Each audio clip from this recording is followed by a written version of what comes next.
आज मी तुम्हाला दाखवणार आहे दही वडे. रविवार आहे, नाश्त्याला काय बनवायचं म्हणून दही वडे बनवायचे.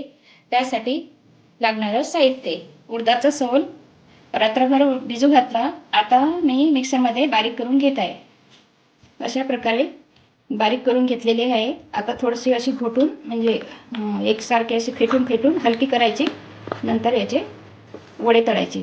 फेटून घेतलेलं आहे. आता याच्यामध्ये असं मीठ टाकून घ्यायचं आणि आणखी 2 मिनटं फेटून घ्यायचं, म्हणजे हलकं फुलकं होऊन जाते. छान आता फेटून झालेलं आहे. 3-4 मिनटं म्हणजे 5 मिनटं फेटलं असेल. हे छान हलकं हलकं झालं. आता पाण्याचा हात घेऊन असे मी त्याच्यामध्ये टाकते.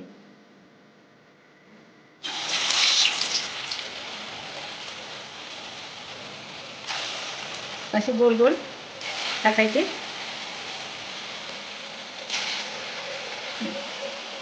तसे पटकनच तळून येतात, हलके झालेले आहेत. मंद आचेची गरज नाही, चांगल्या जाळावर तळून घ्यायचे आहेत आणि थंड पाण्यातनी ठेवायचे थोडा वेळ. छान तळून झालेले आहे. कलर पण आलेला आहे ब्राऊन याला. आता हे आपण काढून थंड पाण्यामध्ये टाकू शकतो. असे पाण्यामध्ये टाकायचे. सर्व आता असेच तळून घेत आहे. हे पहिले पाण्यामध्ये काढून घेतलेले आहे. 5-10 मिनटं ठेवायचे पाण्यामध्ये. नंतर मग दाब देऊन पिळून काढून घ्यायचे. अशा प्रकारे आपण तळून घेतलेले आहे. आता हे 10-15 मिनटं पाण्यामध्ये ठेवले. आता पाण्यातून असे दाबून पाणी काढायचं. याच्यामधलं हळूहळू दाबायचं. असं पाणी काढून घ्यायचं सर्व याच्यामधलं. नंतर मग याच्यामधलं पूर्ण ऑइल निघून जाते आणि खायला पण पौष्टिक आहे. उडदाचे वडे आहेत. उडीद तसं आपण खाऊ शकत नाही जास्त वेळा, म्हणून मग वडे करून जर खाल्ले तर पौष्टिक आहे. यातलं ऑइल पण निघते. लहान मुलांना पण खूप आवडतात हे वडे. वडे पाण्यामधून काढून घेतलेले आहे.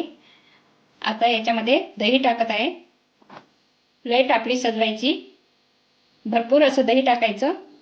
थोडीशी चटणी भुरभुरायची. थोडंसं काळं मीठ, थोडंसं साधं मीठ. जिरं भाजून घेतलं, त्याची पूड केली, जिऱ्याची पूड.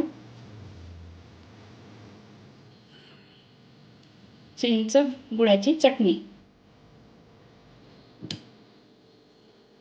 चिंच गुळाच्या चटणीचा व्हिडिओ मी लवकरच टाकणार आहे. तुम्ही पण ही रेसिपी करून बघा. तुम्हाला कशी वाटली ते नक्की सांगा.